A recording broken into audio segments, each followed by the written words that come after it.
mudu su vyru esame gamtos vaikai. Mums pasisekė, kad augome tuo laikotarpiu, kai žmogus dar nebuvo nutolęs nuo gamtos, kai žmogui gamta dar buvo labai svarbi. Ir augome ten, kur gamta buvo vertinama ir mylima.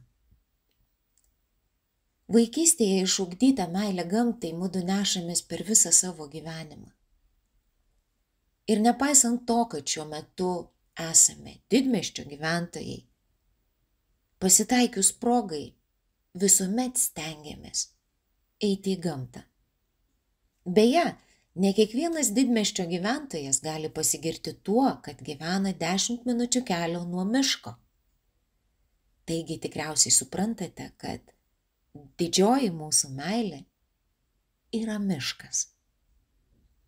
Ir štai šiandien, pirmąją naujųjų metų dieną, mes einame pasisveikinti su motule gamta.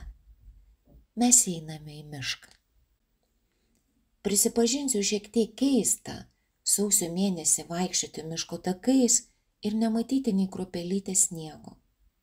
Deja, bet pas mus jau tai tapo įprasta. Tačiau giliai viduje aš vis tiek tikiu, kad netrukus ateisiančio mano gimtadienio proga motulė gamta man padovanos dovaną – sniegą. Nes man nieko nėra gražesnio už apsnigtą mišką. Tačiau mišką aš myliu ir tokį, koks jis yra šiandien. Eidama parudavusių lapų ir spyglių nuklotais miško takeliais ir dairydamasi į mane supančius medžius, aš jaučiu ramybę. Miškas bet kuriuo metų laiku man suteikia saugų prieglobstį nuo triukšmingo ir į bedugnę besiritančio pasaulio. Jis padeda atkurti vidinę pusiausvyrą, papildo mano išsekusias energijos atsargas. Miške aš jaučiuosi mažytė dalelė motulės gamtos, tikro, natūralaus ir nesumeluoto grožio liudininkė. Tikriausiai nieko nenustebinsiu pasakiusi, kad miškas gydo. Ir gydo ne tik pavargusi protą ar skaudančią sielą. Miškas gydo ir mūsų kūną.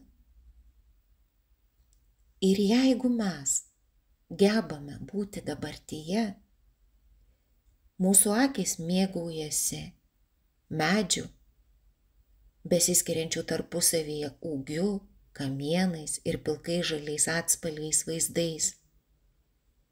Ausys pagauna paukščių balsus, šaltinėlio čiurlenimą, vėjo linguojamų medžių girgždesį. Uoslę sudirgina vėsios žemės ir amžinai žaliuojančių pušų aromatas.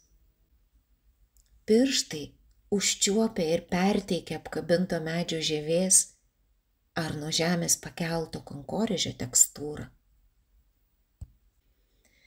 Įžengusi į mišką visuomet pajuntu pagarbą ir dėkingumą. Ir labai norėčiau, kad taip jaustųsi ir kiti. Ateikite į mišką, pradėkite metus nuo pasisveikinimo su gamta. Ir tada jie bus kupini ramybės, džiaugsmo, vilties ir noro saugoti vieni kitus. Tiek medžius, tiek ir žmonės.